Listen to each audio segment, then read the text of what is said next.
Have you ever found yourself silently pushing someone away? Not because they've done anything wrong, but because you're afraid they will see the real you. Not So Clinic with the Not So Doctor.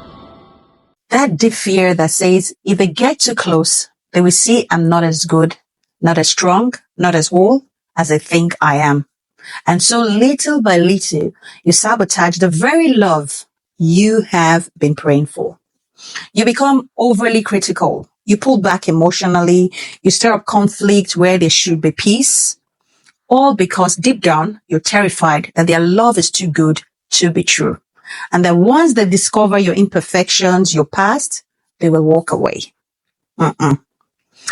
Listen, why you are sabotaging love is because of your low self-worth.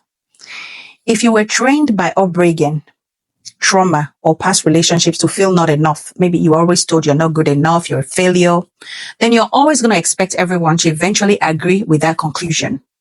You're going to assume that love must come with conditions or a deadline. Also, when you're afraid of rejection, it will always feel safer to ruin it first than to wait for them to leave you. So it's pain on your terms and pain you feel you can control. Also, a distorted view of love. You believe love must be earned, not received freely. But that's not the kind of love that God gives. And it's not the kind of love healthy relationships are built on either. So, when you're constantly feeling that you are not deserving of this love, you begin to live in fear. So how do you avoid this? You need to be honest with yourself. You need to ask, am I pushing this person away because of something they've done or because I feel unworthy of love? You need to begin to ask yourself that question.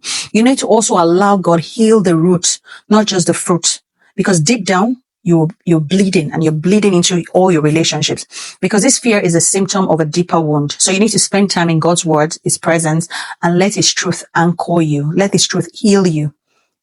Then you also need to communicate with vulnerability.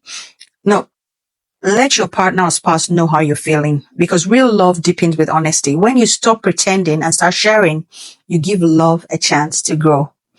You need to also stop seeing yourself through the lens of your past. You are a new creation. No matter what has happened in your past, no matter who you were in the past, you need to stop rehearsing who you used to be and start walking in who God says you are. Okay? So I just want to encourage you today to stop sabotaging love. It won't protect you from pain. It will only leave you alone with your fears. But when you decide to heal, then you recognize that true love is not about being perfect. It's about being seen. It's about being heard. It's about being known and loved anyway. So let them in. Open up your heart and let them in. Stop being afraid. Let God heal you. And then you find love again.